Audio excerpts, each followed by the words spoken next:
Ya, mohon maaf ya. Ini sepertinya terputus ya tadi ya. Saya Zoom-nya jadi nggak terkonek tadi ya. Sorry ya. Bentar ya. Ini sudah ada 15 ya yang hadir ya. Oke.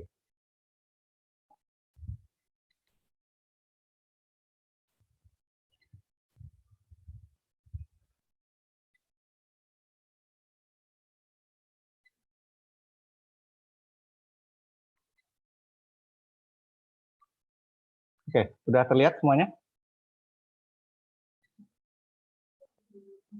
Semuanya sudah terlihat ya. Oke ya. Jadi mohon maaf tadi ya, terputus sinyalnya ya. Perkenalkan lagi saya untuk kuliah malam ini ya, khusus untuk akuntansi sektor publik ya. Ini nama saya Helmi Fantarina. Ya, kita perkenalan dulu ya. Sebentar. Kemudian saya akan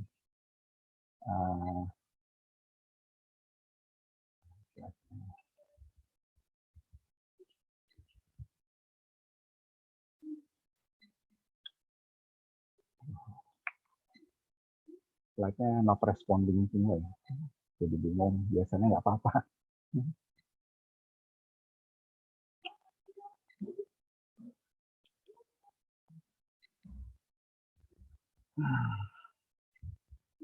Oke, ya. Jadi ini nama saya dan saya adalah lulusan dari akuntansi ekonomi UI ya, tahun 1995 saya lulus, sudah lama. Kemudian saya dari S2 IPMI, ya, IPMI Business School tahun 2010 sampai 2013. Saat ini saya memegang charter accountant ya, semacam sertifikasi akuntan ya, dan juga saya memegang akuntan berpraktek nomor AB 597. Dan saat ini saya memiliki kantor jasa akuntan KGA Yusuf Helmi dan rekan yang ada di Rasuna Said. Ini adalah izin Kementerian Keuangan.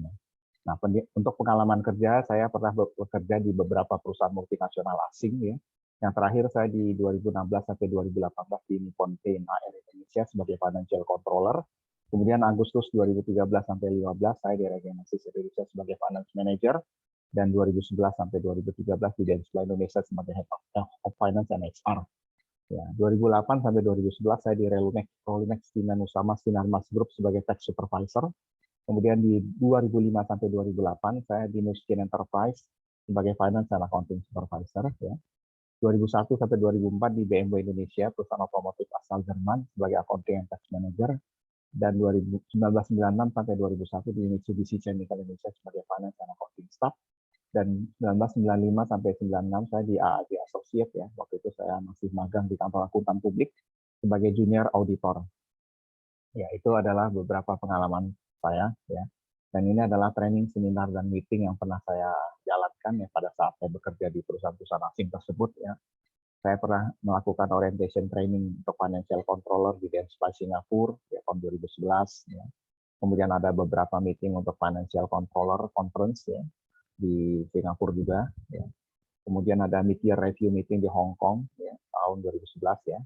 Jadi ada pernah juga mengikuti budget meeting di Hong Kong tahun 2011 ya. Kemudian pernah men-setup AX system ya, semacam Microsoft Dynamics AX ya di head office Dentsply Asia Hong Kong tahun 2011.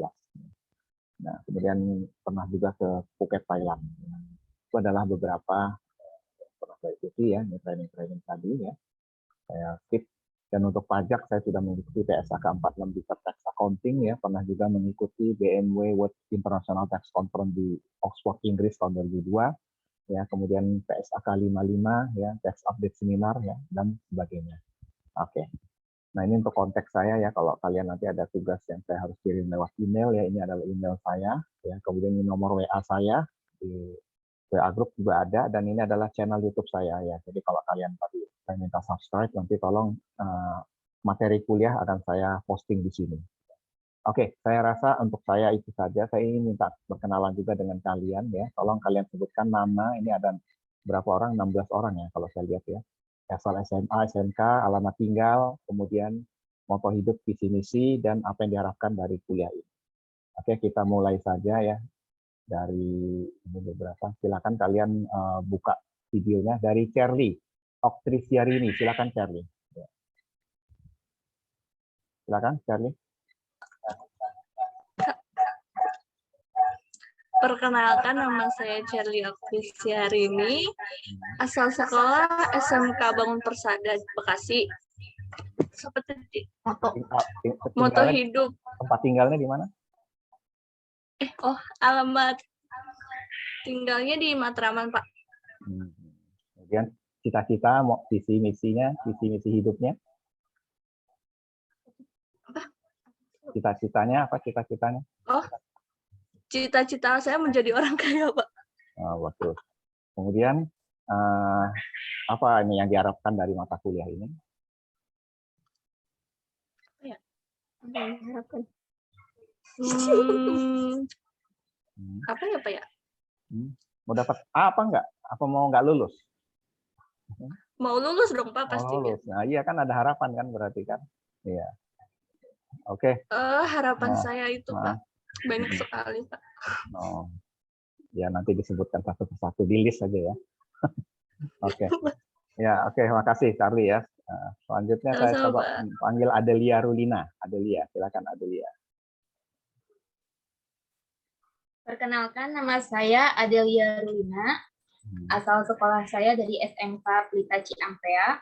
Tempat tinggal saya di Matraman. Ya. Kemudian cita-citanya apa? Cita-cita saya hanya ingin menjadi orang sukses. Harapan saya lulus dengan nilai terbaik. Bagus, ya. Oke, ya, makasih. Ini nggak ada cowok ya? Ada ya? Ada laki-lakinya nggak nih? Oh nggak. Mahbud, ya ini Mahbud siapa nih? Romdani. Mahbud Romdoni. Silakan Mahbud. Ini videonya masih dimatikan ya. Halo, ya. Silakan. Ya. Perkenalkan dirinya. Oke, nama saya Mahbub Romdoni, Pak. Asal sekolah SMA N1 Walet, Kabupaten Cirebon, alamat domisili Pulau Gebang. Kemudian cita-citanya apa? Cita-citanya ingin menjadi orang yang berguna, Pak. Ya. Terus apa harapannya terhadap mata kuliah ini? Harapannya bisa lulus tepat waktu. Oke. Ya. Terima kasih Mahbud. Ya. Ini laki yang lain mana nih? Nggak ada ya? Cuman kamu sendiri ya? Oke, Nibenia Gulo. Silakan Nibenia. Perkenalkan, nama saya Nibenia Gulo, asal sekolah SMK Negeri 2 Mandehe. Saya tinggal di Depok dan harapan semoga ke depan bisa lulus dengan nilai terbaik dan tepat waktunya. Cita-citanya apa nih, Nibenia? Cita-citanya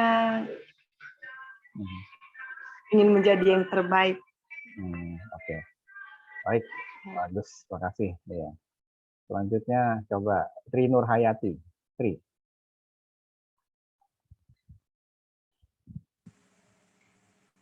Nama saya Tri Nurhayati, sekolahnya di SMK Tirtasari Surya.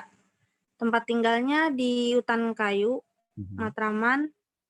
Terus visi saya pengen jadi orang sukses, kaya. Ya. Terus terakhir tadi apa ya, Pak? Harapannya terhadap kuliah ini? Apanya ya semoga dapat nilai bagus dan tepat waktu. Oke, bagus. Terima kasih, Tri. Ya. Ya, Angelika ada Angelika. Ini masih mati nih videonya. Ada, Pak. Silakan. Ada, Pak. Ya, ayo perkenalkan. Perkenalkan, nama saya Angelika Fitriani. Alamat saya di Sunterjaya, Jakarta Utara. Moto hidup saya belajar terus-menerus. Cita-cita saya lulus tepat waktu. Ya. Oke, makasih. Ini semua pada bekerja atau ada yang masih di rumah atau yang udah menikah? Bekerja semua ini ya? Karya? Iya, Pak. Oh ya, kelas karyawan ini ya? Berarti ya? Iya, Pak. Iya, Pak. Iya, soalnya malam minggu nih kita kuliahnya. Oke, baik. Saya panggil lagi Putri Aulia Rahmah. Ada Putri.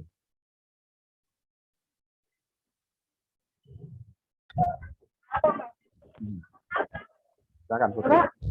Ya. Perkenalkan, nama saya Putri Aulia Rahma. Asal Ini sekolah saya SMK. lagi di jalan ini ya? Saya lagi di perjalanan keluar kota, Mas. Kalau berisik ya, Pak. Oh, nggak apa-apa. Ayo, silakan. Sekolah saya dari SMK Tirtasari Surya di Jakarta Timur. Domisili saya di Jakarta Timur, Matraman. Cita-cita saya jadi guru. Visi misi saya semoga di perkuliahan ini saya mendapatkan menambah wawasan tentang akuntansi dan bisa membagikan kepada orang lain dan berguna untuk kedepannya, Pak. Terima kasih. Oke. Ya, makasih. Ya, semoga di perjalanannya ini ya, apa namanya, lancar ya. Oh. Terima kasih, Pak. Oke, silakan. Kemudian Agustina, mana Agustina nih? Silakan, Agustina.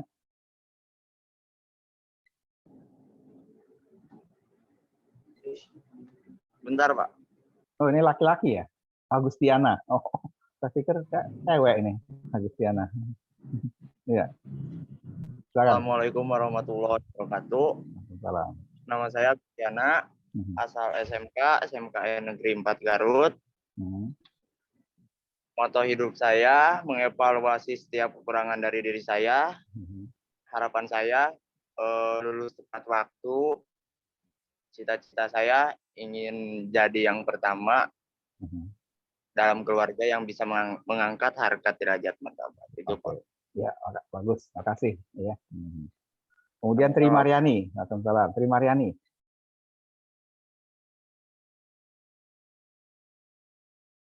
Ya, silakan. Perkenalkan, nama saya Tri Mariani, untuk asal sekolahnya SMKN 20 Cilandak. Tempat tinggal di Jalan Kemang Selatan 12, Jakarta Selatan. Untuk apa ya, Pak? Cita-citanya apa cita-citanya? Oh, cita-cita. Cita-citanya supaya karirnya cemerlang. Sekarang di mana kerjanya ini? Di industri seragam hotel, Pak. Oh, oke. Kemudian Ya. apa yang menjadi harapan di mata kuliah ini?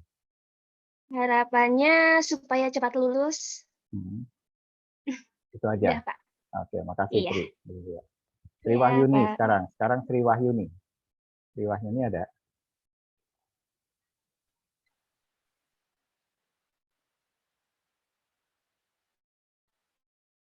Tri Wahyuni, ya silakan.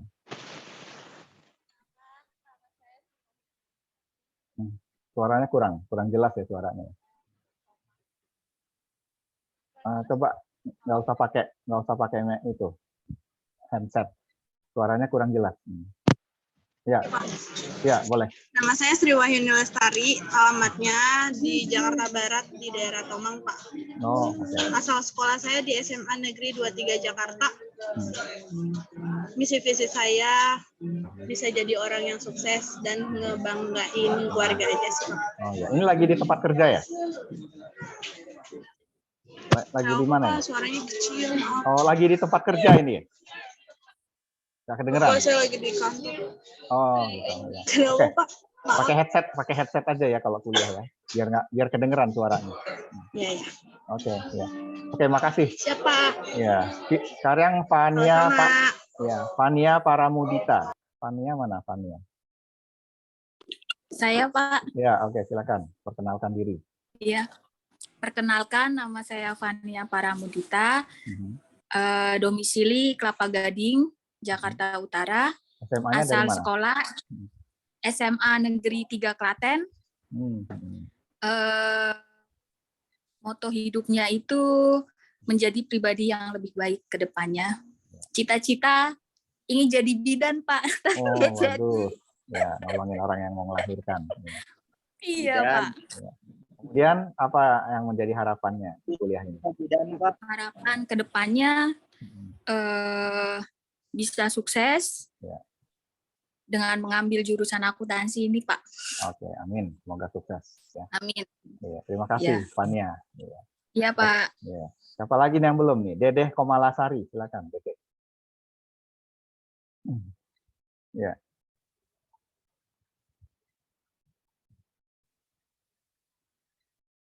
Mana Dede? Suaranya belum kedengaran?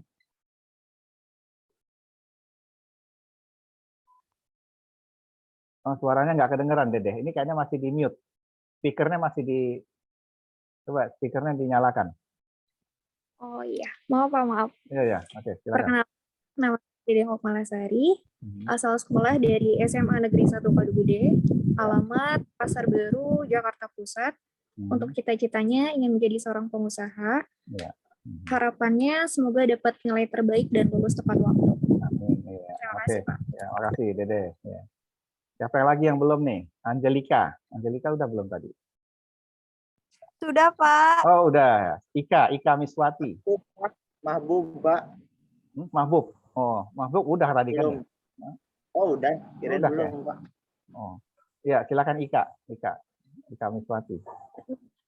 Perkenalkan, nama saya Ika Miswati. Domisili saya di Cakung, Pak. Asal SMA? Ya, di SMK 1 Taman Siswa. Moto hidup saya terus meningkatkan kemampuan saya dan cita-cita saya menjadi guru, Pak. Oke. Kemudian harapannya dengan kuliah ini? Harapannya ingin lulus tepat waktu dengan nilai yang terbaik. Baik, oke. Bagus, makasih ya. Anita Dwi udah belum? Anita udah belum? Anita? Ya, silakan. Perkenalkan, nama saya Anita Dwi Anggraini, domisili Citayam, Depok. Asal sekolah dari SMK Al-Basyariah, Bojonggede. Cita-cita tergantung situasi dan kondisi ya, Pak. Oh, gitu. Kalau kondisinya bagus bisa jadi ini ya. Ya. Kemudian harapannya apa? Visi misinya harapannya lulus dengan hasil yang memuaskan aja. Oke, ya, makasih. Ya. Ya. Kemudian siapa lagi yang belum? Tri Nur Hayati udah belum? Udah ya tadi ya? Udah, Pak. Udah ya. Misa, Ulfa? Pak, Misa. Misa, mana Misa? Misa mana namanya? Nggak ada Misa. Ulfa Mei Puryati belum ya, Ulfa? Ada, Pak. Ya, silakan Ulfa. Halo, Pak. Ya, Pak punya banget. Nah, ini ada Misa, ada Ulfa nih. Yang mana duluan nih? Ulfa dulu aja. Hah? Ulfa dulu aja, Pak. Ulfa dulu ya, Ulfa silakan. Nama saya Ulfa Mepurwati. Ini siapa? Oh ya, Ulfa. Iya, silakan Ulfa. Domisili di Kemayoran, Jakarta Pusat. Cita-cita saya menjadi orang yang sukses dan bermanfaat. Oke. Kemudian dengan harapannya? Di kuliah ini semoga bisa mendapat pilihan yang baik dan lulus tepat waktu. Oke, ya, makasih ya, Misa. Ayo lanjutin dengan Ulfa. Dengan Misa. Ya. Sebentar, Pak, lagi ada. Oh, lagi di jalan ya? Iya. Oke. Kalau gitu ini aja, kita skip ya, sorry ya, nggak apa-apa ya.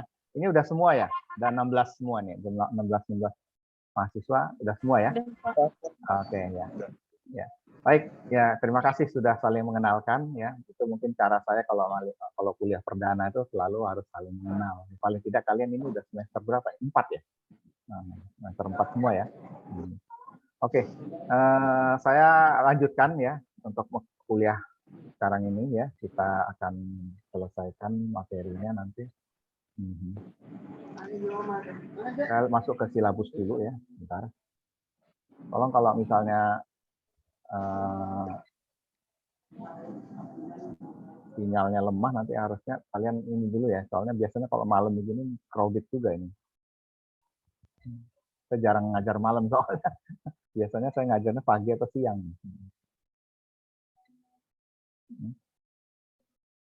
Oke. Ya, ini saya masuk ke silabus dulu ya. Jadi di mata kuliah akuntansi sektor publik ini kita ada 3 SKS ya. Dan saya langsung ke materinya apa saja ya. Jadi ini materi pembelajarannya. Ya, nanti kita di awal-awal kita akan membahas mengenai pengertian dan ruang lingkup akuntansi sektor publik ya. Apa sih sebenarnya akuntansi sektor publik ini? Karena kalian mungkin di beberapa semester sebelumnya kan sudah mempelajari ada namanya akuntansi biaya, akuntansi keuangan, akuntansi manajemen, ya.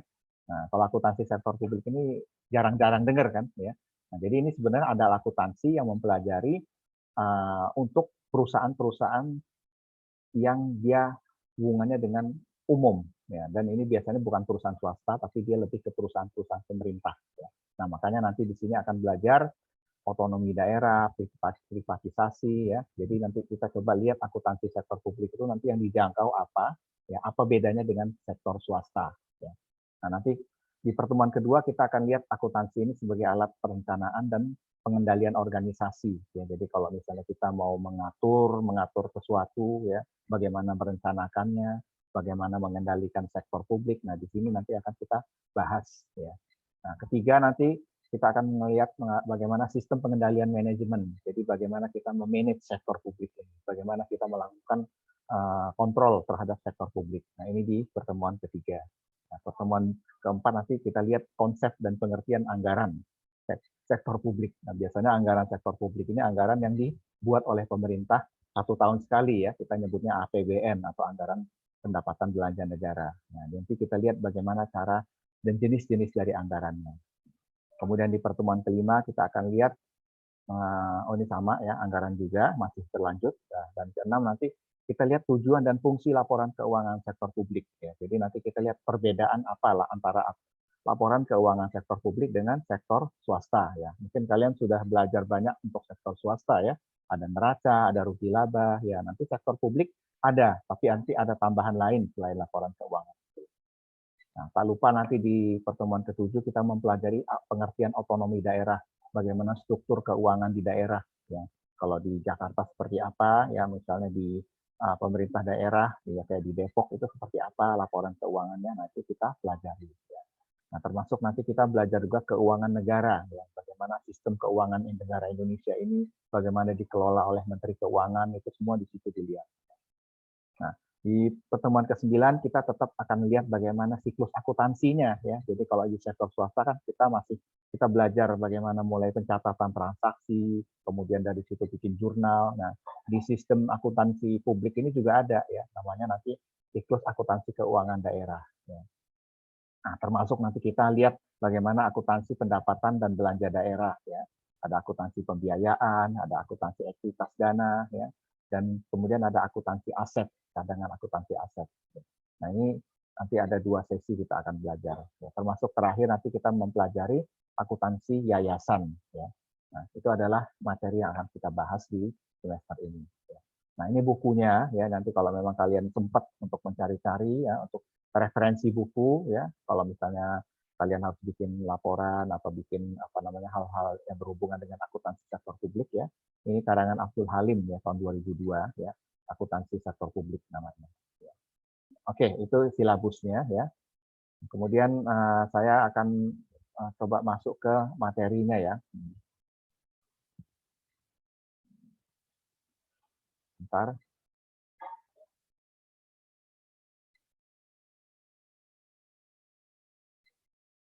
Pak, maaf jadi perkenalan nggak? Oh. Saya ini di luar. Oke, udah suaranya udah nggak ini? Silakan. Udah. Ya, silakan. Terus. Oke, selamat malam. Nama saya Misa Rinela Floriana.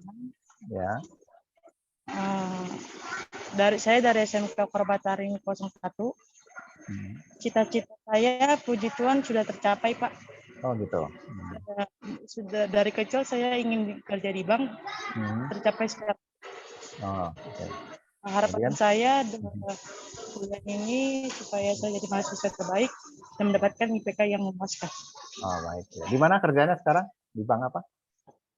Di Bank BNI kantor pusat, Pak. Bank BNI kantor pusat. Oh iya, oke. Masih di sana ya? Masih kerja sekarang ya? Baru pulang? Masih. Begitu, oke. Ya. Ya, hati-hati jalan ya. Makasih. Ya, semoga ikutin terus ya kuliah kita ya malam ini. Ya, oke. Makasih, Bang. Baik, makasih. Ya. Oke. Kemudian saya lanjutkan lagi ya materi kita. Bentar.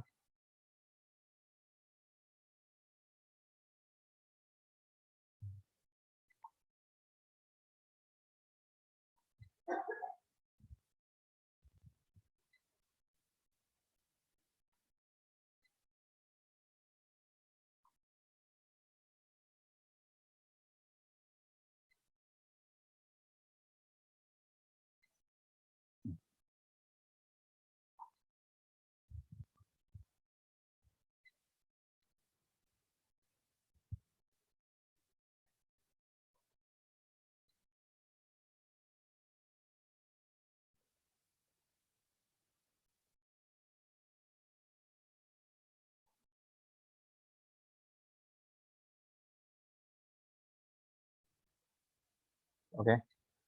Sudah masuk ya slide-nya ya. Ya, ini jadi kita akan membahas mengenai pertemuan pertama ini pengertian akuntansi sektor publik. Nah, jadi sebenarnya apa sih yang dimaksud dengan sektor publik ya? Jadi di sini kan kita selalu tahu ya bahwa di dalam kehidupan kita ini ada publik, ada swasta. Ya. Nah, di sini kalau yang kita akan bahas sekarang ini adalah sektor yang berhubungan dengan masyarakat banyak atau kita sebut dengan sektor publik. Ya. Di sini sektor publik ini ya berhubungan dengan laporan pertanggungjawaban keuangan. Ya, jadi kita mungkin pernah mendengar yang namanya APBN, ya, anggaran pendapatan belanja negara. Nah, disitulah ya, sektor publik itu berhubungan, karena ini hubungannya dengan anggaran yang sudah ditetapkan oleh pemerintah, kemudian nanti dipakai oleh masyarakat luas. Ya. Nah, di sini kita akan pertama memahami dulu ya apa itu APBN dan bagaimana realisasinya. Ya. APBN itu selalu disusun setiap tahun sekali ya. Dan ini diumumkan oleh pemerintah ya, Presiden Jokowi selalu mengumumkan di depan anggota dewan ya, DPR ya pada tanggal 17 Agustus biasanya tiap tahun. Nah, di situ dia akan memberikan gambaran bagaimana posisi APBN kita pada saat ini ya. Berapa kita mendapatkan keuangan kita, pendapatannya berapa, kemudian belanja negara kita berapa ya. Kemudian ada defisit atau tidak. Nah, itu nanti dikemukakan di situ. Termasuk dengan RAPBN, rancangan anggaran pendapatan untuk di tahun berikutnya. Nah, jadi kita poinnya akuntansi sektor publik ini adalah hubungannya dengan bagaimana pendapatan kita dipakai, kemudian bagaimana hubungannya dengan pengeluaran. Ya, jadi kalau misalnya kita mendapatkan uang, pajak dari pajak dan sebagainya, kemudian dipakai untuk apa? Nah, itu nanti di sini dimanfaatkan ya. Nah, ini adalah tugas dari akuntansi sektor publik yang mempelajari hal-hal ini. Nah, makanya kenapa di sini kalau kita bekerja di kantor akuntan publik ya, kita di situ nanti akan banyak belajar bagaimana kita mengaudit perusahaan-perusahaan publik ya. Perusahaan publik itu seperti perusahaan yang berhubungan dengan masyarakat banyak ya, misalnya rumah sakit, ya, sekolah, ya, kemudian departemen-departemen atau kementerian. Nah, di situ kalau di akuntan publik itu adalah ruang lingkup yang juga bisa dipelajari di situ. Ya. Jadi karena dia akan memberikan jasa-jasa konsultasi kepada pemerintah, ya, misalnya penyusunan sistem, penyusunan pedoman akuntansi, ya, termasuk konsultan manajemen itu nanti dilakukan di situ. Ya. Nah, di sini audit yang biasanya dilakukan itu adalah audit laporan keuangan dan audit operasional. Ya. Jadi kalau perusahaan publik itu dia dua itu poinnya. Nah, kalau untuk sektor publik kliennya apa aja ya, dia bisa yayasan, kemudian dia juga bisa organisasi kemasyarakatan atau ormas ya, parpol, partai politik itu juga masuk di ruang lingkup publik ya. Jadi kalau kita lihat di sini sektor publik itu ada dua ya, ada pemerintah dan ada non pemerintah ya. Nah, kalau pemerintah itu dia diatur di PSAP ya. PSAP ini adalah program standar akuntan pemerintah namanya singkatannya. Nah, kalau di non pemerintah ini adalah perusahaan-perusahaan yang tidak mendapatkan laba atau nirlaba, dia tidak memungut laba dari pemerintah. Nah, ini dia diatur di dalam SAK dan PSAK 45 ya. SAK itu standar akuntansi keuangan dan PSAK itu pernyataan standar akuntansi keuangan nomor 45 khusus untuk perusahaan nirlaba. Nah, inilah yang disebut dengan sektor publik ya. Jadi dia ada dua ya, ingat pemerintah dan non pemerintah. Nah, kemudian sektor publik itu dikategorikan ya. Jadi tadi kalau disebut pemerintah dan kemudian ada non pemerintah. Nah, kalau organisasi nirlaba itu adalah organisasi yang tidak memungut laba ya. Jadi organisasi yang memang dia tujuannya tidak mencari keuntungan ya. Misalnya ada kayak LSM ya, lembaga swadaya masyarakat. Nah, itu dia memang benar-benar hanya untuk memberikan bantuan kepada masyarakat, tapi tidak mencari keuntungan di situ. Beda dengan perusahaan swasta ya. Kalau perusahaan swasta itu kan mencari keuntungan. Nah, kalau di sini tidak. Makanya di sini fokus dari sektor publik itu adalah di organisasi-organisasi seperti ini ya, yang tidak mencari profit. Ya. Termasuk organisasi internasional ya. Kalau kalian pernah mendengar Greenpeace ya, itu adalah LSM dunia yang berhubungan dengan selalu memantau mengenai lingkungan hidup. Ya. Jadi lingkungan hidup kita.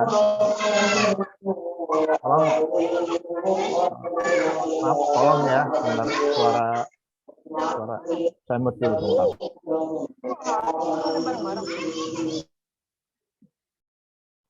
Ya, jadi di sini organisasi internasional pemerintah ini ya biasanya seperti Greenpeace tadi ya. Jadi dia memang fokusnya adalah bagaimana dia mencari supaya masyarakat itu tidak membakar hutan sembarangan atau membuang sampah di laut. Nah, ini organisasi seperti ini ya yang dibahas di dalam sektor publik ini. Jadi kalau kita lihat keunikan dari sektor publik ini sebenarnya dari tujuannya ya, dan dari kepemilikannya. Jadi kalau tujuannya itu biasanya untuk kemaslahatan umat ya, untuk kesejahteraan masyarakat banyak di situ tujuannya. Beda dengan swasta. Kalau swasta dia untuk perusahaan itu sendiri memegang sahamnya.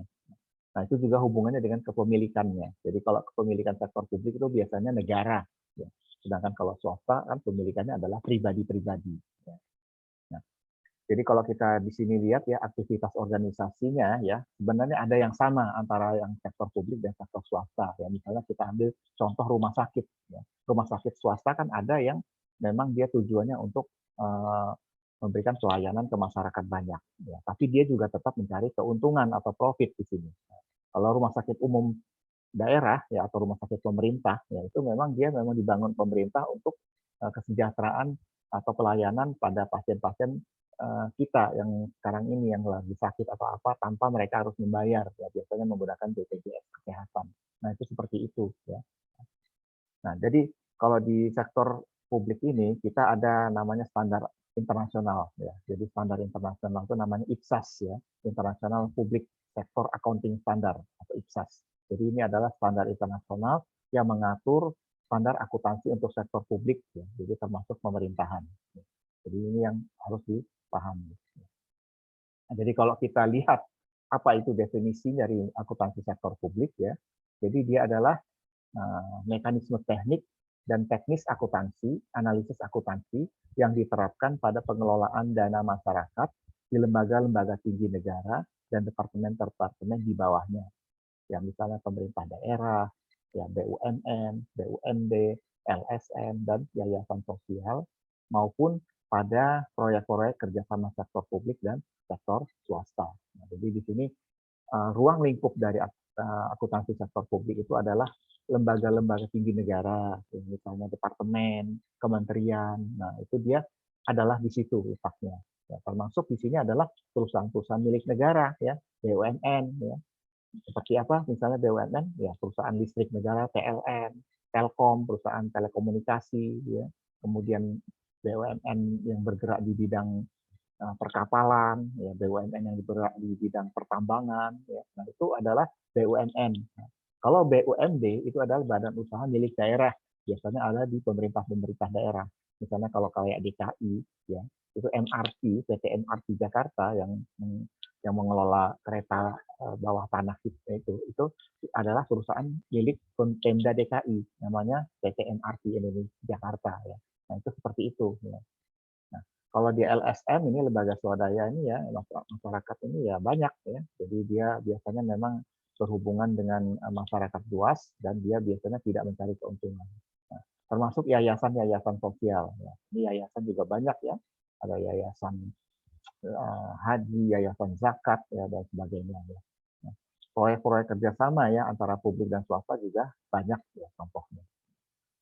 Jadi akuntansi sektor publik itu adalah bidang akuntansi yang mempunyai ruang lingkup di lembaga-lembaga tinggi negara, departemen-departemen, ya, pemerintah daerah, nah, yayasan, ya, partai politik. Nah ini sini partai politik juga masuk sektor publik, ya.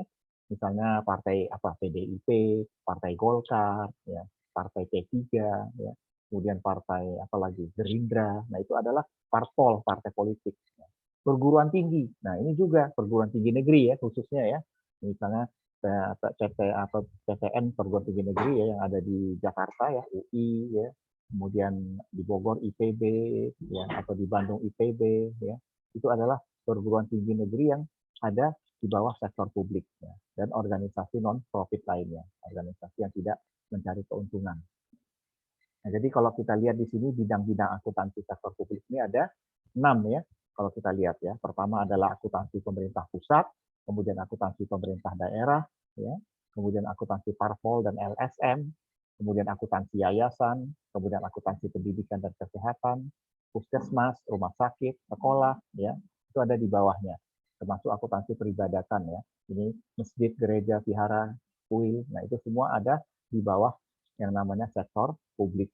Jadi ini yang akan kita bahas mengenai ini. Jadi kalau kita lihat dari tujuan akuntansi sektor publik ya, menurut Mardiasmo ya, ini Profesor Mardiasmo, dia sekarang adalah Ketua Ikatan Akuntan Indonesia IAI ya tahun 2011. Jadi di sini adalah tujuannya adalah memberikan informasi yang diperlukan untuk mengelola secara tepat, efisien dan ekonomis atas suatu operasi dan alokasi sumber daya yang dipercayakan kepada organisasi. Ya, jadi tujuan ini terkait dengan pengendalian manajemen atau manajemen kontrol. Jadi sektor publik itu bagaimana cara memanage atau cara mengendalikan organisasi atau manajemennya supaya tepat, efisien, dan ekonomis. Karena biasanya organisasi sektor publik itu biasanya sangat besar dan itu banyak membutuhkan sumber daya manusia yang banyak. Ya, jadi di sini harus benar-benar di-manage atau dilakukan pengendalian terhadap manajemennya.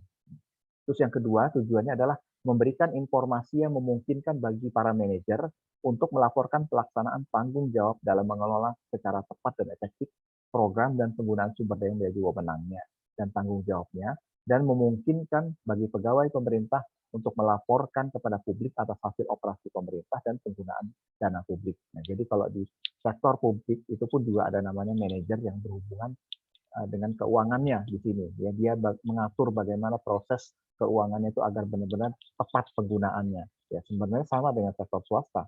Di sektor swasta kan ada namanya finance manager, manajer keuangan yang mengelola keuangan di situ. Nah, kalau di sektor publik pun seperti itu juga ada, karena dia ada dana publik yang harus dipertanggungjawabkan.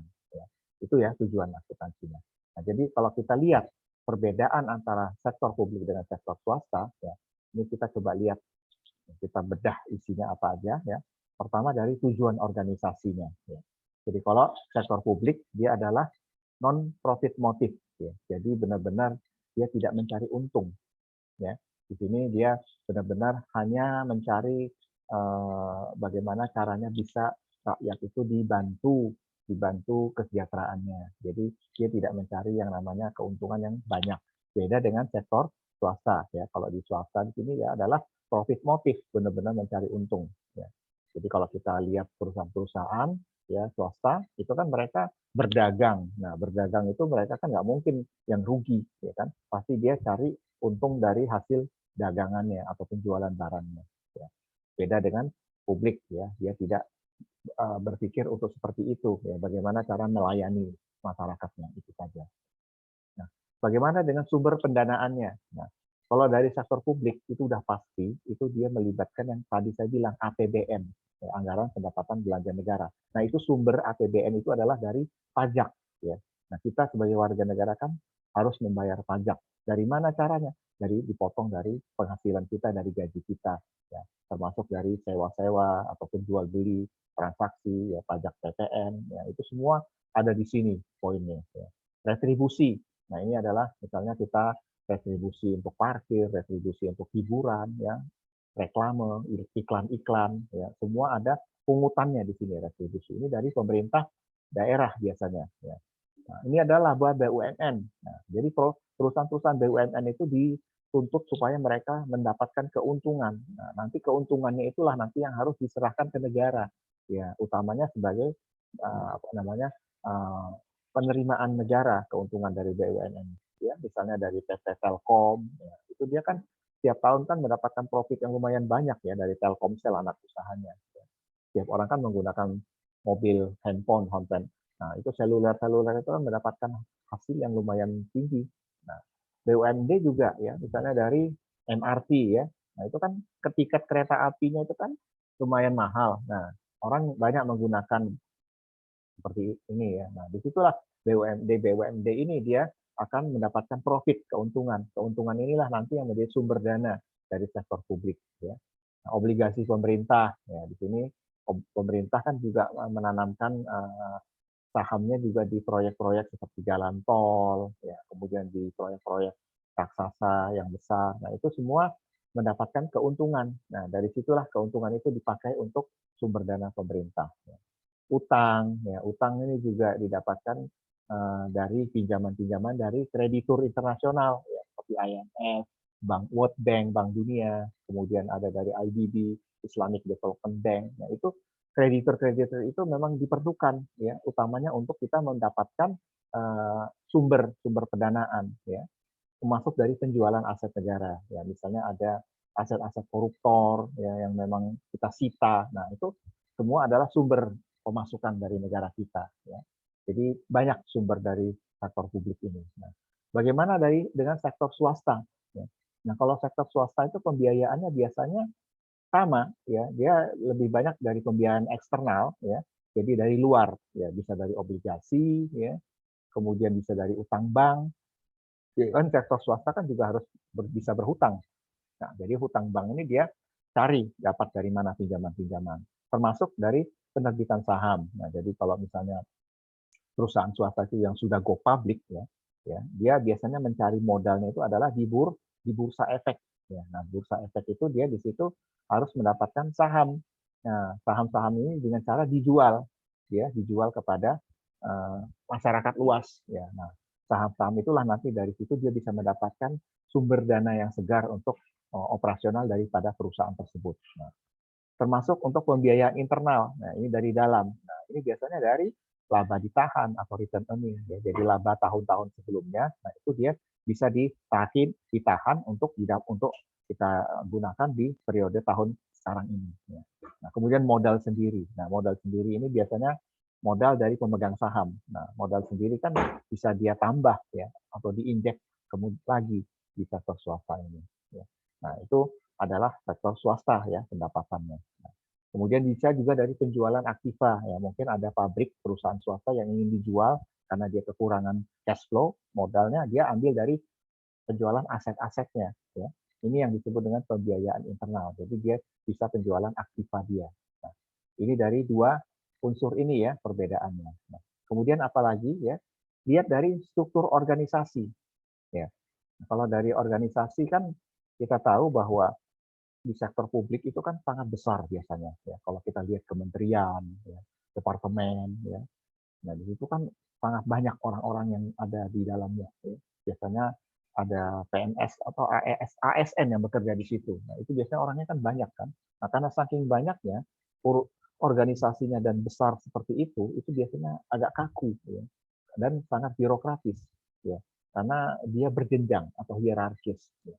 Jadi kalau kita mau minta persetujuan, ya, dari bos kita itu biasanya melewati beberapa tingkatan atau level dari bos di atasnya. Jadi dia banyak tingkatannya. Nah, ini karena struktur di publik atau di perusahaan di publik itu banyak, jadi dia kelihatannya gemuk organisasinya, dan ini yang akan bikin lambat, ya. Jadi kalau misalnya kita mau mengeluarkan uang pun itu nggak bisa secepat kalau kita di perusahaan. Ya. Kenapa? Karena jenjang orang-orang yang harus meng-approve untuk pengeluaran kita itu dia banyak sekali orang-orangnya, dan ini yang akan menyebabkan pencairan ataupun ini dari perusahaan BUMN ataupun sektor publik ini agak lambat prosesnya.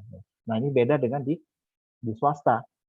Kalau swasta kan nggak banyak, ya, orang-orangnya, ya. Ada yang perusahaan kecil, ada perusahaan menengah, termasuk ada perusahaan yang besar. Nah, itu dia fleksibel biasanya, dan karena dia fleksibel itu karena orang-orangnya nggak terlalu banyak di situ yang terlibat. Nah, di sini makanya ada namanya lintas fungsional, ya.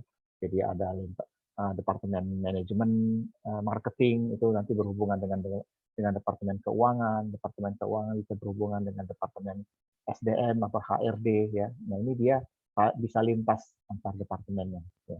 Termasuk dia piramidnya sifatnya datar, ya. Artinya dia tidak terlalu hierarkis, ya. Nah, ini, ya, di sektor swasta seperti itu. Jadi karena dia organisasinya ini lincah jadinya, jadi mudah untuk kita melakukan komunikasi antar departemen. Bagaimana dari sisi pertanggungjawaban, responsibility-nya? Ya. Sektor publik sudah pasti tanggung jawabnya adalah kepada masyarakat, ya, dan juga kepada anggota dewan, DPR atau DPRD. Ya. Kenapa? Karena di sini kan yang diambil, yang dipakai itu adalah anggaran-anggaran pemerintah. Ya, ada APBN dan ada APBD. Nah, anggaran-anggaran itu biasanya dimonitor atau diawasi oleh dewan. Nah, dewan ini adalah representasi daripada masyarakat. Ya, jadi masyarakat yang sudah ditunjuk sebagai anggota dewan, nah itu dia yang harus selalu melakukan dengar pendapat atau hearing kepada eksekutifnya, kepada lembaga-lembaga penyelenggara pemerintahnya. Nah, ini jadi dia harus ada pertanggungjawaban dari sisi ini. Nah, beda dengan sektor swasta. Nah, kalau di swasta pertanggungjawabannya itu adalah kepada pemegang saham dan pada kreditor, ya. Karena mereka yang memiliki uang, yang memiliki dana yang bisa menggerakkan perusahaan tersebut. Nah, ini jadi yang bertanggung jawab ini adalah kepada mereka-mereka ini. Nah, kalau dari kelima, ya dari unsur yang karakteristik anggarannya, ya, nah, kalau sektor publik itu pasti terbuka untuk publik. Ya. Mungkin kita akan tahu APBN kita karena selalu diumumkan oleh pemerintah. APBN kita berapa pendapatannya, berapa pengeluarannya. Nah, ini kan selalu open. Ya. Jadi pemerintah selalu memberikan informasi-informasi. Gitu. Nah, kalau sektor swasta, sudah pasti anggarannya tertutup karena dia sifatnya private. Ya. Pemilik saham tidak mau semuanya diungkapkan di luar mengenai berapa modal, berapa pendapatan penjualan, berapa hutang, itu mereka tidak akan umumkan. Ya. Kecuali memang kalau perusahaan go public ya. Ya, jadi yang perusahaan-perusahaan PT yang TBK ya, itu mereka akan mengumumkan ya. Nah, ini yang bedanya di sini. Ya. Silakan. Saya Halo? izin live sebentar ya Pak. Ya, saya lagi di jalan. Oke. Ya, silakan. Nggak apa-apa. Ya. Maaf ya Pak. Ya, silakan. Ya. Oke, saya lanjutkan Makasih, lagi. Pak. Ya. Jadi kalau dari sisi ini, jadi karakteristik anggaran untuk sektor swasta itu jadi benar-benar tertutup ya. Jadi sebenarnya hanya dimiliki oleh beberapa gelintir pemegang saham. Nah, bagaimana dari sistem akuntansinya? Ya. Nah, ini kan kita pernah belajar yang namanya sistem cash accounting dan ada accrual accounting. Ya. Nah, ini saya akan tanyakan. Ya. Ya, ada yang sistem cash accounting, ada yang accrual accounting. Ya. Nah, coba saya pengen nanya ya, mungkin bisa dijawab langsung ya, kalau yang masih ingat ya. Coba Ulfa May mungkin bisa jelaskan ke saya ya, apa yang dimaksud dengan accrual accounting, accrual basis. Ini anak akuntansi semua kan?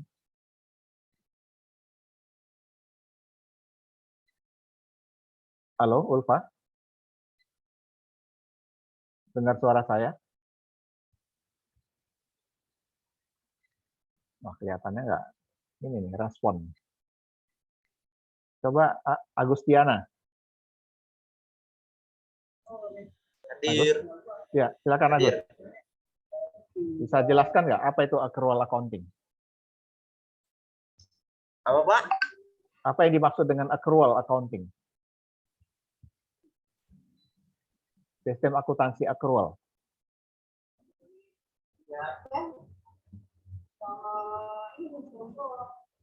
Ada yang bisa bantu nggak temannya yang lain? Silakan kalau ada yang bisa.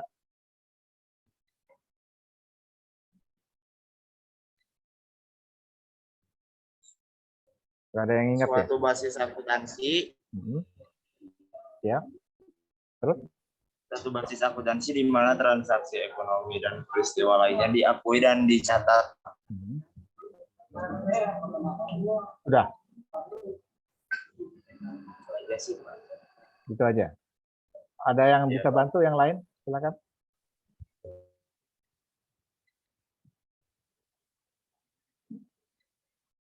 Katanya nggak pada lupa semua ya. Oke, nggak apa-apa. Jadi kalau di sektor publik itu dia pencatatannya menggunakan sistem cash basis, ya, cash. Ya. Mungkin kalian lupa. Ya. Kalau cash basis itu dasarnya pencatatan akuntansinya itu dari uang masuk dan uang keluar, itu aja. Ya, sama aja kayak di warung ya. Kalau kalian beli atau kalau kalian punya warung, uang keluar berapa, uang masuk berapa, udah itu aja tok gitu. Nah, kalau yang sistem accrual itu dia tidak mengandalkan itu. Jadi pencatatan itu berdasarkan pendapatan yang memang diakui bahwa itu akan diterima. Ya. Contohnya misalnya kita penjualan secara kredit. Ya. Siapa yang masih ingat apa jurnal dari penjualan secara kredit? Debitnya apa, kreditnya apa? Agustiana, silakan tadi. Masih tak ingat nggak? Tri Nur Hayati, coba masih ingat nggak apa jurnal untuk Kalau penjualan? kreditnya dia jatuhnya ke utang ya Pak. Terus Iya. kalau yang itu ke cash debitnya. Piutang, ya. Terus penjualan pada Utang. enggak, Oh, kalau cash. penjualan secara kredit. Nah, itu. Debitnya Oh, apa? penjualan sama kredit berarti jatuhnya ke piutang sama Iya. cash. Piutang sama apa? Piutang sama penjualan ya. Itu. Debitnya piutang, kreditnya penjualan. Ya, itu penjualan secara kredit. Nah, itu kan dia ada tempo kan. Jadi kalau kita ngejual secara kredit, itu kan nggak langsung masuk uangnya kan. Ada tempo, ya misalnya dia berapa bulan ataupun berapa minggu. Nah, itu yang disebut dengan accrual. Tapi itu udah kita akui sebagai penjualan atau pendapatan. Ya. Jadi dia tidak melihat bagaimana uang masuk dan uang keluar kalau yang namanya accrual. Ya. Nah, ini yang dipelajari kita di swasta, di sektor swasta. Ya. Dan ini sudah umum ya, karena kalian pasti belajarnya dari awal-awal semester ya, dari mulai akuntansi dasar, kemudian akuntansi keuangan, ya akuntansi apalagi manajemen ya. Nah itu basisnya adalah accrual accounting ya. Nah beda dengan sektor publik ya. Kalau sektor publik dia hanya menganut sistem cash accounting. Tapi untuk update-nya ya, mulai di tahun sebelum tahun ini ya, itu pemerintah sudah mengadopsi sistem accrual khusus untuk sektor publik ya. Kenapa? Karena sistem accrual ini memang lebih update. Jadi dia tidak ada apa namanya semacam celah-celah yang kelihatannya salah begitu. Ya. Jadi makanya mulai beberapa tahun belakangan ini pemerintah mengadopsi sistem accrual. Ya. Nah ini ya antara sektor swasta dan sektor publik. Oke. Jadi kalau kita lihat apa persamaannya antara sektor publik dan sektor swasta ya, jadi sama-sama bagian dari perekonomian nasional ya, yang mempunyai peran penting dalam pertumbuhan ekonomi. Ya. Jadi kedua-dua ini ada di dalam perekonomian kita. Ya. Jadi kita tidak bisa memisah-misahkan ya, antara ekonomi publik dan ekonomi swasta, ya, karena dia adalah satu kesatuan, ya, bagian integral dari sistem perekonomian. Dan sama-sama dia menggunakan sumber daya manusia yang ada di negara tersebut. Tujuannya adalah untuk mencapai tujuan organisasi. Nah, kemudian persamaan yang kedua adalah dia menghadapi masalah ekonomi yang sama. Ya, artinya kalau misalnya menghadapi problem misalnya kelangkaan sumber daya, apakah itu sumber daya modal, apakah sumber daya bahan baku, nah itu pasti dialami oleh kedua-dua sektor ini. Jadi nggak mungkin kalau dia publik nggak merasakan kelangkaan sumber daya manusia. Kalau misalnya lagi nggak ada orang, ya, pasti dia akan merasakan juga. Lebih-lebih lagi sektor swasta. Ya. Jadi di sini benar-benar antara publik dan swasta itu harus efektif, efisien, dan ekonomis untuk mengendalikan hambatan-hambatan tersebut. Nah, apalagi persamaannya, ya pasti dua-duanya menggunakan ilmu manajemen. Ya. Dalam hal ini adalah manajemen keuangan. Ya.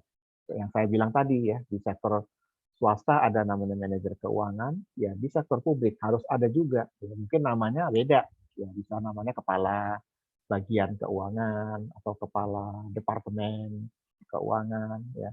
Tapi dia tugasnya harusnya sama, ya. Dia harus apa namanya mengelola ya, lembaganya, mengelola organisasinya dan mengelola perusahaannya di situ. Ya. Nah, yang keempat sama-sama beroperasi di berbagai bidang. Ya. Jadi nggak ada beda publik di mana, swasta di mana, ya dia bisa di mana-mana, ya. Contohnya di sektor pendidikan, ya. Kalau di sektor publik, ya misalnya sekolah-sekolah yang negeri, ya yang dikelola oleh pemerintah, ya dari SD, SMP, SMA, ya. Nah di swasta juga ada kan, ada SD swasta, SMP swasta, sampai SMA swasta, termasuk perguruan tinggi swasta. Jadi dia ada di mana-mana, ya, kedua-duanya ini. Ya. Dan dia bisa menghasilkan produk yang berbagai macam-macam. Ya. Contohnya tadi di pendidikan, ya. Atau juga yang di transportasi, ya. Ada transportasi publik, ya. Misalnya perusahaan yang milik pemerintah transportasinya. Ya. Contohnya apa? Kalau bus, Damri, ya itu kan punya pemerintah kan. Kalau swasta banyak ya, ada PO apa, ya. Semua itu ada nama-namanya. Nah, kemudian yang kelima, mematuhi peraturan pemerintah sebagai pihak regulator. Jadi pemerintah itu dia selain dia sebagai pengatur, ya dia juga bisa berperan sebagai sektor publik yang menjalankan kegiatannya, ya. Jadi di sini dia bisa mengatur sektor publik dan dia juga bisa mengatur sektor swasta. Dengan cara apa pemerintah? Ya dia pasti mengeluarkan undang-undang, ya, ataupun dia bisa mengaturnya melalui ada hukum, ya, ketentuan hukum, ya, sehingga nggak ada terjadi bentrok, ya, antara publik dan swasta. Nah, itu persamaan, ya, dari publik dan swasta. Ini tadi sudah, ya, bidang-bidang utamanya, ya, ingat tadi, ya, kalau di pemerintah itu ada pusat, ada daerah, ya, kemudian ada partai politik, ya, kemudian LSM, yayasan, ya. Kalau di pendidikan ada sekolah dan perguruan tinggi, kemudian kalau di kesehatan ada puskesmas dan rumah sakit, ya. Kemudian di peribadatan ada masjid, gereja, vihara, dan pura. Ini, ya, bidang-bidang utamanya. Nah, kalau kita lihat dimensi dari akuntansi sektor publik ini sebenarnya hampir sama dengan swasta juga, ya. Artinya semua harus bisa diukur akuntabilitas. Itu yang disebut dengan accountability, pertanggungjawaban. Sekarang kalau di publik itu ada namanya accountability, kejujuran. Jadi kalau kita sudah menjadi pejabat di sektor publik, ingat jangan menyalahgunakan jabatan tersebut, ya. Karena di situ ada akuntabilitasnya, ada pertanggungjawabannya. Ya.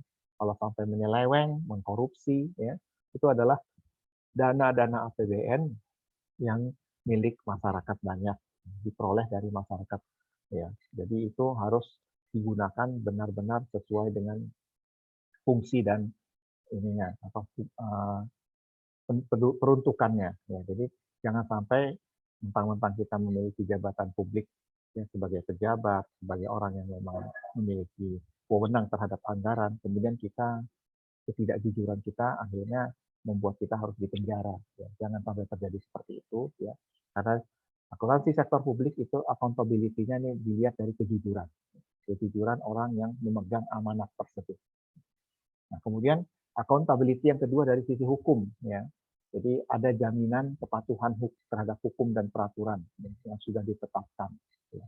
Kenapa? Karena di akuntansi sektor publik ini untuk mengeluarkan dana itu tidak gampang, ya, karena harus melewati beberapa tahap, ya, dan itu ada surat keputusan-keputusannya, biasanya surat SK Menteri, ya, SK yang lain-lain, ya, termasuk SK dari Presiden, ya, dari lembaga-lembaga negara. Nah itu ada peraturan-peraturan hukum yang membawahinya, memayunginya. Jadi di sini dari sisi akuntabilitas hukum pun di sini adalah sangat penting sekali, ya, patuh terhadap hukum. Ya. Termasuk yang ketiga dari akuntabilitas proses. Ya. Jadi di sini prosesnya, apakah prosedur yang digunakan itu sudah baik atau belum. Ya. Makanya di sini disebut dengan akuntabilitas proses. Ya. Kalau kalian sudah dengar namanya SOP, Standard Operating Procedure, ya, di perusahaan swasta, nah itu seperti itu. Ya. Jadi proses itu biasanya dibuat sebelum itu dimulai. Ya. Karena begitu nanti sudah mulai, kita harus mengikuti guideline-guideline yang sudah dibuat. Ya. Jangan sampai menyimpang. Ya. Karena nanti akan ada auditnya. Ya. Audit ini nanti akan melihat apakah prosesnya sudah dijalankan dengan benar atau tidak. Dengan proses inilah nanti yang akan dilihat. Ya. Apakah ada deviasi atau penyimpangan. Nah, di sini yang akan diperiksa nanti biasanya oleh BPK, ya, Badan Pemeriksa Keuangan kalau di pemerintah. Nah, yang keempat adalah akuntabilitas program. Nah, jadi di sini berhubungan dengan pertimbangan apakah program yang sudah ditetapkan dapat dilakukan atau tidak, serta pertimbangan alternatif program yang dapat memberikan hasil yang lebih optimal dengan biaya yang minimal. Nah, jadi di sini harus efisien dan efektif dan efisien. Ya. Karena apa? Karena program-program yang sudah dibuat itu paling tidak dia memberikan hasil yang optimal, ya. Tapi dengan cost yang minimum cost. Karena penghambur-hamburan dana itu juga berakibat tidak efisiensinya suatu proyek atau program yang dilakukan. Jadi ini dimensi yang harus ditekankan di dalam penggunaan dana di sektor publik. Nah, yang terakhir adalah namanya akuntabilitas kebijakan atau policy. Ya. Biasanya kan kebijakan itu dikeluarkan, ya. Apakah dari pemerintah pusat ataupun dari daerah, ya, ataupun dari DPR. Ya. Nah, ini kebijakan-kebijakan ini biasanya nanti harus dipertanggungjawabkan, ya, karena biasanya DPR sebagai legislator dia biasanya mengeluarkan undang-undang. Ya. Nah, undang-undang itu yang harus dijalankan oleh pemerintah. Pemerintah harus berpikir bagaimana caranya menjalankan undang-undang itu dengan tepat sasaran dan tepat waktu. Ya. Jangan sampai terjadi penyimpangan-penyimpangan. Nah, itulah ya dimensi dari akuntansi sektor publik. Nah, kalau kita lihat dari sisi transparansi, ya, jadi sebenarnya di sektor publik ini harusnya sama dengan sektor swasta. Kenapa? Karena di situ ada informasi-informasi yang harus diberikan ya, kepada stakeholder, ya, kepada masyarakat. Ya. Ya, karena di sektor publik ini kan stakeholdernya adalah masyarakat luas yang memang menggunakan. Ya. Kalau kita lihat misalnya sekarang ya, dulu perusahaan kereta api Indonesia itu tidak sebagus yang sekarang ini ya. Ya kalau kalian pernah merasakan bagaimana PT KAI sebelum yang reformasi sekarang itu mungkin sangat menyedihkan ya. Nah, beda dengan pada saat sekarang ini ya, perusahaan kereta api sudah direformasi sehingga makin baik dan makin baik. Nah, itu sebenarnya adalah bagaimana kerja keras dari direksi PT KAI untuk memberikan pelayanan ya, sektor publik ya, khususnya masyarakat dalam hubungannya dengan transportasi sehingga masyarakat bisa menikmatinya dengan enak ya, dengan baik ya, karena itu adalah milik umum, milik masyarakat. Nah, disinilah bagaimana pengelolaannya itu dikelola ya, di dalam sektor publik sehingga masyarakat itu bisa menikmati dan merasakan yang seharusnya. Jadi kalau kita lihat ya antara publik dan swasta itu sebenarnya tujuannya hampir sama ya. Artinya sama-sama harus menerapkan yang namanya akuntabilitas dan transparansi dalam pekerjaan sehari-harinya. Nah, untuk menyusun informasi yaitu perlu adanya standar ya, sehingga terjadi kontrak kesepakatan antara penyusun, pemakai, pemeriksa ya, dalam menyusun dan memahami dari informasi tersebut. Jadi di sini perlu adanya standar akuntansi ya. Jadi kalau misalnya ada kontrak ya antara pemakai dan penyusun itu biasanya di situ akan dijabarkan secara lebih detail di dalam kontrak kerjanya. Nah, jadi kalau kita lihat di sini ya tujuan dari organisasi sektor publik itu adalah besarnya akuntabilitas, ukuran dan sumber daya dikelola akan banyak mempengaruhi ya, informasi apa yang disajikan dan standar apa yang akan digunakan. Ya. Jadi itu ya kepentingan daripada transparansi dan akuntabilitas. Oke, saya nanti di e-learning My Desk itu ada tugas ya di soal latihannya ya. Kalian tolong nanti kerjakan ya untuk latihan pertama ini ya ada di My Desk ya, setelah kuliah ini bisa langsung kalian kerjakan. Itu waktunya memang 1 minggu ya. Karena lewat dari 1 minggu nanti tidak akan saya nilai. Dan saya juga ada pertanyaan di kolom diskusi ya. Tolong kalian jawab ya untuk menambah nilai kalian, utamanya untuk nilai-nilai yang jatuh ya. Tolong dilihat nanti di e-learning-nya setelah kuliah ini selesai dan dijawab pertanyaan diskusi yang saya kirim ada di situ. Nanti bisa kalian buka. Oke, mungkin ada yang ingin kalian tanyakan. Kalau ada yang kurang jelas, silakan seputar pengertian akuntansi sektor publik ini ya.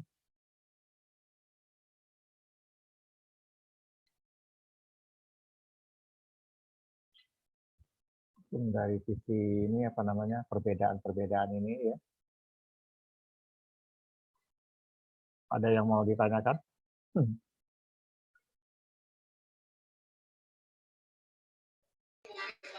Maaf Pak, untuk ya, ini ya, tugasnya silakan. batas Gimana? Untuk tugasnya batas pengiriman kapan ya Pak? Oh ya, untuk tugasnya ini saya kasih waktu 1 minggu ya. Jadi misalnya sekarang hari Sabtu ya, berarti nanti terakhir adalah hari Jumat minggu depan jam 23.00 ya. Tapi kalau lewat dari situ nanti akan kelihatan warnanya merah, berarti nanti nggak akan saya nilai. Ya. Itu yang untuk tugas yang soal latihan ya. Tapi kalau yang untuk diskusi itu bisa sampai hari ini ataupun besok ya. Sebenarnya sama juga, saya akan lihat sampai di minggu depan hari Jumat terakhir. Gimana nih Beni ya? Oke Pak. Ya. Baik, terima kasih Pak. Oke, ada lagi? Tidak Pak. Ya, Tri? Hah? Sri Wahyuni?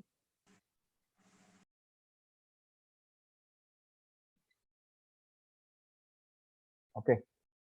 Kalau misalnya kalian nggak ada yang ditanyakan ya, mungkin saya nggak akan berlama-lama ya, karena ini kan hari libur dan juga kalian mungkin ada yang masih bekerja, ada yang masih di jalan ya. Ya saya harap ini materi nanti akan saya posting di YouTube dan nanti saya kirim ke kalian ya. Kalau misalnya ada yang sempat terlewatkan, nanti kan bisa nonton videonya. Dan untuk minggu depan nanti tidak melalui Zoom, tapi melalui video yang akan saya kirim ke kalian. Mungkin itu saja ya. Siapa tahu ada yang masih ingin ditanyakan atau mau lewat WA, silakan nanti di japri ke saya. Oke? Ya. Nah, baik, saya rasa kuliah untuk malam ini saya tutup sampai di sini ya. Mudah-mudahan bisa kalian mengerti dan kalian cerna ya, walaupun mungkin singkat ya. Mudah-mudahan bisa kalau ada yang kurang-kurang ya silakan ditanyakan aja nanti ke saya. Itu saja semuanya ya. Assalamualaikum ya, selamat malam semuanya. Waalaikumsalam. Waalaikumsalam. Selamat malam, Pak. Waalaikumsalam. Terima kasih, Pak. Bye-bye. Oke, saya live ya. Oke, makasih. Baik, Pak.